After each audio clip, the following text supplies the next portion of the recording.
Olá, sejam bem-vindos para mais uma sequência de correção dos exercícios que você pode encontrar na sua prova da certificação. Aqui é um módulo do curso preparatório CPA 10 da Elite Bancária e estou com você nessa jornada. Meu nome é Rodrigo Vogliotti, eu sou professor e vou seguir com vocês nessa correção de 5 questões para você se preparar para realizar a sua prova. Vamos lá com a questão 1. A questão 1 é a seguinte: qual é a principal função do Banco Central do Brasil, BSB ou Bacen? A. Administrar fundos de investimento. B. Controlar a política monetária e manter a estabilidade do sistema financeiro. C. Definir as políticas fiscais e de tributação do governo. E D. Gerir os bancos públicos e privados. Então, é uma pergunta aqui do módulo 1 sobre o Banco Central do Brasil e está perguntando qual que é a principal função. O Banco Central ele tem algumas funções, algumas atribuições, está perguntando qual que é a principal. Então, se a principal é a atuação mais relevante que ele tem. Vamos lá para as respostas. A. Administrar fundos de investimento. Então, os fundos de investimento eles são administrados normalmente pelo seu administrador, que pode ser uma instituição financeira. Então, não é função do Banco Central administrar fundos de investimento. B. Controlar a política monetária e manter a estabilidade do sistema financeiro. Parece interessante essa resposta. Vamos ver as demais. C. Definir as políticas fiscais e de tributação do governo.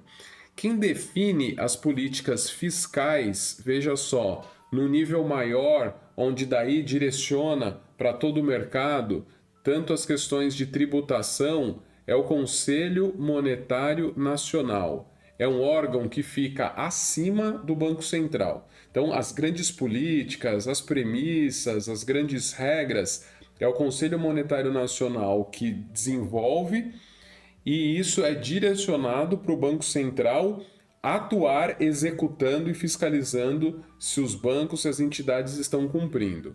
Então, quem define é o Conselho Monetário Nacional, não é o Banco Central.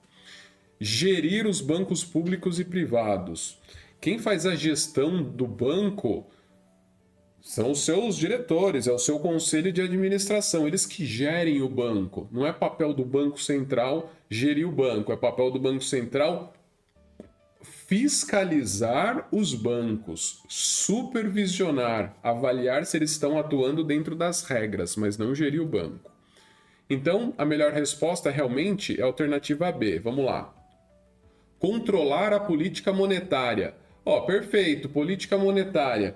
Todo o controle do fluxo de recursos dentro da economia, se a economia precisa de mais, precisa de menos recursos, é o Conselho Monetário Nacional que define a política monetária, essas regras, num nível maior, e passa essa função para o Bacen controlar se essa política está sendo executada.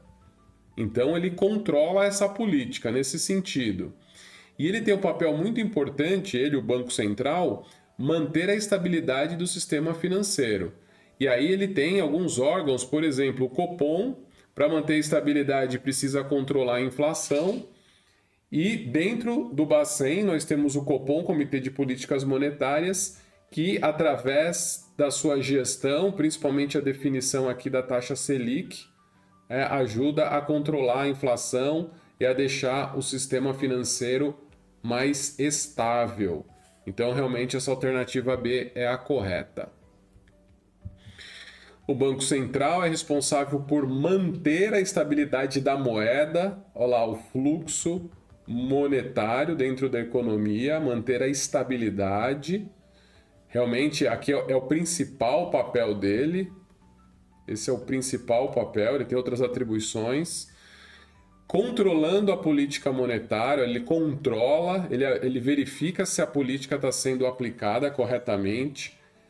Ele ajuda a regular a oferta de moeda, justamente com a atuação ali do Copom, controlando a inflação, com a taxa básica de juros. A gente sabe que um dos principais mecanismos de controle do fluxo monetário é a taxa básica de juros. Então, se a taxa básica de juros está num determinado patamar e a inflação está muito alta, o que o governo pode fazer? O Copom aqui, junto com o Conselho Monetário Nacional, dependendo das suas diretrizes, pode direcionar um aumento na taxa básica de juros. Esse aumento na taxa de juros tende a conter essa inflação que está mais alta. Então é um mecanismo utilizado aqui pelo governo, especificamente pelo Bacen, Copom, como a gente está falando. Ok? Então a alternativa correta é a letra B. Vamos para a segunda questão. O investidor aplica em um LCI, letra de crédito imobiliária, e sobre esse produto, o que é correto afirmar? A. É tributado pelo imposto de renda na fonte. B. Não possui garantia do FGC. C. É isento de imposto de renda para pessoas físicas. E D. Tem rentabilidade obrigatoriamente pré-fixada. Vamos lá, então a gente está falando de LCI, letra de crédito imobiliário. O que é LCI? É um título emitido por um banco com o lastro de crédito imobiliário. O banco precisa de recursos para conceder crédito imobiliário para os seus clientes. O que ele faz? Ele lança esse título, uma letra de crédito imobiliário, os investidores compram o título, esse dinheiro entra no banco. Esse dinheiro que o banco captou, ele vai emprestar em crédito imobiliário. Então existe um lastro, existe uma relação entre esse investimento e a carteira de crédito imobiliário. Tanto que só pode emitir uma LCI se o banco possui uma carteira de crédito imobiliário. Então isso é o produto. Agora, ele está explorando aqui principalmente a questão tributária, nas letras A, B e C. O que a gente precisa lembrar então? A LCI, principalmente porque está relacionada ao crédito imobiliário, o que está por trás? O governo quer expandir o setor habitacional. Ele quer que os bancos direcionem mais crédito para esse setor. E por quê? Para facilitar as pessoas comprarem de forma financiada a sua casa própria, vai potencializar o trabalho, né, a quantidade de trabalhadores que atuam na construção civil. Então, tudo isso fomenta a economia. Então, dois setores que o governo atua de uma forma muito parecida quando a gente fala de tributação é o setor imobiliário e o setor de agronegócio. Se aqui tivesse escrito LCA, que é a letra de crédito do agronegócio, seria exatamente a mesma resposta. Então vamos lá, qual que é a principal característica quando a gente fala de tributação da LCI? São isentos de imposto de renda para a pessoa física. Por que o governo isentou? Justamente para potencializar o mercado habitacional, o mercado imobiliário. Então tem isenção. Com isso, olha a alternativa C, é isento de imposto de renda para pessoas físicas. E pessoa jurídica? Pessoa jurídica vai pagar imposto normalmente. A pessoa física que é isento. A mesma coisa para o LCA, também é isento de imposto de renda para pessoa física. Então, se é isento, se essa é a informação que a gente precisa, olha a letra A. É tributado pelo imposto de renda na fonte. Errado. Não possui garantia do FGC. Pelo contrário, então uma outra característica é possui garantia do FGC. O que é o FGC? Para quem não lembra, é o Fundo Garantidor de Crédito. Até R$250 mil existe a garantia do fundo. Olha só, o investidor adquiriu uma LCI de R$100 mil de um banco X. Depois de 6 meses, o banco X quebrou, faliu. O investidor vai ficar sem seu dinheiro? Não. O FGC vai pagar para o investidor os 100 mil que ele investiu. Essa é a garantia que existe do FGC. Somente para produtos que são emitidos pelos bancos. tem que lembrar que por trás do FGC estão os bancos. Se tiver um título, por exemplo, uma debênture emitido por uma empresa, não tem garantia do FGC, porque não foi emitido por um banco, foi emitido por uma empresa. Então, como possui garantia do FGC, essa alternativa está errada. E o último, tem rentabilidade obrigatoriamente pré-fixada. Olha só, na LCI e LCA, a rentabilidade pode ser pré ou pós-fixada. Tá? Se for pré, por exemplo, 10% ao ano pré-fixado ou pós-fixado, 102% do CDI. Tá? Então, como tem as duas alternativas, não é obrigatoriamente, não é somente pré-fixada, então essa alternativa também está correta. Ok? Então, uma pergunta interessante, a gente explorou de diversas formas aqui as respostas para você se preparar bem quando for fazer a sua prova.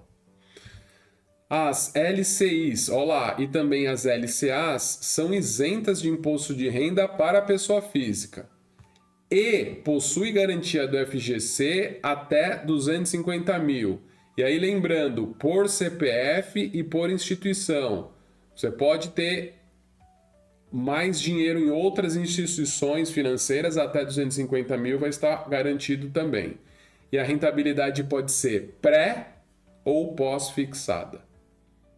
Não é somente pré, como estava na alternativa. Ok? Vamos lá para a alternativa, para a questão 3. Que é a seguinte. Qual das alternativas descreve corretamente um fundo multimercado? A. Investe apenas em ações, buscando superar o Ibovespa. B. Investe em diferentes classes de ativo, como renda fixa, ações, câmbio e derivativos. C. É destinado exclusivamente a investidores qualificados. E D. Possui rentabilidade fixa e conhecida no momento da aplicação. Vamos lá, precisa lembrar do conceito, fundo multimercado. Pessoal, olha o nome, multi. Sinônimo do quê? De vários mercados. Então, com isso, a gente já conseguiria responder a questão. Eu sempre falo isso. Quando tem um termo, procura ver o nome do termo, a denominação. Ele pode ajudar muito. O nome vem de algum lugar. O multi vem de vários mercados. Olá, se a gente não lembrar o conceito, só pelo nome, vamos na alternativa B. Investe em diferentes classes de ativos, em vários, como renda fixa, ações, câmbio e derivativos. Essa é a resposta. Tá? Já volto nela. A. Investe apenas em ações. Então, se a gente acabou de falar que ele é multimercado, não investe apenas, olha a palavra, apenas, em ações. C. É destinado exclusivamente a investidores qualificados. O fundo multimercado, tem fundo multimercado no varejo, então qualquer investidor pode acessar, não é somente investidores qualificados. Então, toma muito cuidado com essas palavras apenas, somente, exclusivamente. Então, esse daqui também não. D. Possui rentabilidade fixa, conhecida no momento da aplicação. Olá, um fundo, ele vai ter uma rentabilidade fixa. O fundo, a cota do fundo, a cota vai variar ao longo do tempo em função da valorização dos seus ativos. Então, não é uma rentabilidade fixa. Ainda mais o fundo multimercado, que ele tende a ser mais volátil que um fundo renda fixa. Então, essa alternativa está completamente errada. Então, de novo, a gente chega na alternativa B. Então, vamos lá. Um fundo multimercado, um pouco de conceito, é o quê? É um fundo mais flexível. Por que é flexível? Um fundo renda fixa, ele não é flexível. Ele vai investir, conforme a sua política de investimento, vai investir basicamente em produtos de renda fixa. CDBs, debêntures, títulos públicos, etc. Um fundo de ações não é flexível, ele vai investir em ações. Mas o multimercado ele é flexível, ele pode acessar e investir vários ativos, vários mercados. Então, ele pode investir em renda fixa, em ações, em câmbio, em derivativos e ter tudo isso na sua carteira. Tá? Essa é a flexibilidade dele. Claro que isso vai gerar um risco maior. Um risco é maior, ele é mais volátil que os outros fundos. Então, esse é o cuidado que tem que ter, mas conceitualmente a gente tem que saber que o fundo multimercado é aquele que acessa e investe vários mercados. Fundos multimercado investem em diversas classes de ativo, podendo variar a exposição entre renda fixa, ações, câmbio, derivativos. Permite buscar retornos mais atrativos, mas ele assume maior risco. É o famoso trade-off de risco versus o retorno. É a relação. Se eu quero um retorno maior, eu vou assumir mais riscos. Se eu quero um risco mais baixo, eu vou ter um retorno mais baixo. É isso que a gente precisa lembrar quando nós avaliamos as situações de risco e o retorno que a gente busca. Questão 4 é a seguinte: se o Comitê de Política Monetária, Copom, decide reduzir a taxa de juros, qual é a tendência mais provável no mercado financeiro? Letra A, valorização do câmbio, o dólar sobe e queda no preço das ações. B, queda nos preços dos títulos pré-fixados. C, valorização dos preços dos títulos pré-fixados e das ações. D, aumento da inflação e simultânea alta na taxa de juros de mercado. Essa é realmente uma questão um pouco mais difícil, que precisa interpretar o impacto da variação da taxa Selic no mercado. Vamos entender então o Copom, que é o Comitê de Política Monetária, que está lá dentro do Bacen. Lembra, a finalidade dele controlar a inflação. Decide, aqui é a chave, ó, reduzir a taxa Selic. Reduzir a taxa Selic. Ela está 10% ao ano, vai reduzir para 8% ao ano. Qual que é a tendência mais provável? Quer dizer que vai acontecer? Não, mas é mais provável. Vejam só que na alternativa B e C está falando sobre preço de títulos pré-fixados. Então, uma forma de responder é essa. E uma fala na queda do preço, e a outra fala na valorização do preço. Olha que interessante, isso aqui é uma técnica de prova. Se você identifica duas alternativas, que uma segue para um lado e a outra segue para o outro, uma vai estar certa, a outra vai estar errada. Provavelmente, então, essas duas, A e a D, vão estar erradas, porque já tem duas alternativas aqui contrárias. Mas vamos lá. O que a gente tem que lembrar, então, e seria a forma mais fácil da gente responder essa questão? Lembrar da relação inversa entre o preço unitário de um título pré-fixado e a taxa de juros. O que essa relação inversa fala? Quando a taxa de juros cai, o preço unitário do título sobe. Quando a taxa de juros sobe, o preço unitário cai. Por isso que é uma relação inversa. Quando um sobe, o outro cai. Quando sobe, o outro cai. Será que com isso, se a gente tivesse lembrado dessa relação inversa, a gente consegue responder? Olha só. Reduz a taxa Selic. Reduz a taxa Selic. O que acontece com o preço unitário do título? Aumenta. Opa, aumenta, valoriza. Olá, será que essa resposta? C. Valorização dos preços dos títulos pré-fixados e provavelmente das ações. Agora vamos lá.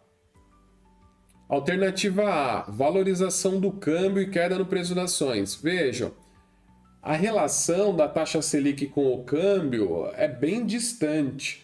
É difícil dizer que vai ter uma valorização do câmbio em função disso. D, aumento da inflação e simultânea alta nas taxas de juros de mercado. Se a gente está falando que vai reduzir a taxa de juros, então não vai ter uma alta na taxa de juros no mercado. Totalmente um contrassenso aqui. Então, realmente, a gente fica com a B e com a C. Como a gente viu pela relação inversa que é a C, se tem uma valorização dos preços, não vai ter queda nos preços. Alternativa C. Então, a gente precisa lembrar isso, dessa relação inversa. Toda vez que a taxa de juros cai, o preço unitário de um título pré-fixado sobe, e o contrário. Explicação. A redução da Selic torna o crédito mais barato e estimula a economia. Por quê? Porque se a taxa Selic cai, fica mais barato para tomar crédito. Para você financiar o seu veículo, sua parcela vai ser menor. Os títulos pré-fixados já emitidos tendem a se valorizar, porque vai oferecer um juro maior. Olha só, tinha um título pré que pagava 12% ao ano. Ó, ele está pagando 12% ao ano no prazo de 3 anos. A taxa Selic caiu. Agora, o próximo título que vai ser emitido vai pagar 10% ao ano em 3 anos. Qual que é melhor? Esse A ou esse B? Claro que é o A, porque ele vai pagar 12. Como mais pessoas querem esse título A, ele vai se valorizar. É por isso que ele valoriza. E as ações, né? Tá comentando lá sobre as ações. Quando cai a taxa de juros, as ações também se beneficiam, porque um cenário de juros mais baixo favorece investimento na bolsa. Veja, o investidor, ele quer rentabilidade. Se a taxa de juros está alta, ele vai na renda fixa. Se está baixa, ele sai da renda fixa e busca alternativas como as ações. Então, as ações tendem a se valorizar também. Só para a gente voltar, era o que estava aqui, ó, valorização dos títulos pré-fixados e das ações. As ações também se valorizam. Então, realmente é uma questão mais complexa, mas, como eu falei, a dica é lembrar dessa relação inversa aqui entre o preço unitário dos títulos pré-fixados versus a taxa de juros. E a última questão, a questão 5, sobre o risco de crédito nos investimentos, é correto afirmar que A. Está relacionado à variação das taxas de juros de mercado. B. Refere-se à possibilidade do emissor do título não honrar o pagamento dos juros e do principal. C. É a chance dos preços das ações caírem na bolsa. E D. Ocorre apenas em títulos públicos federais. Está perguntando sobre risco de crédito. Vamos lá, o que é risco de crédito? É o risco da contraparte não fazer o pagamento, não devolver o dinheiro que foi emprestado. Quando a gente fala de investimentos, veja só, vamos pegar um exemplo bem básico, um CDB.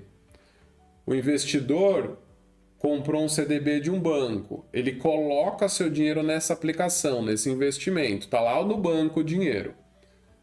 Se o prazo é de 1 ano, o banco vai devolver esse dinheiro depois de 1 ano. Então, qual que é o risco de crédito para o investidor? É o risco de crédito do banco, porque o banco tem que devolver esse dinheiro para ele.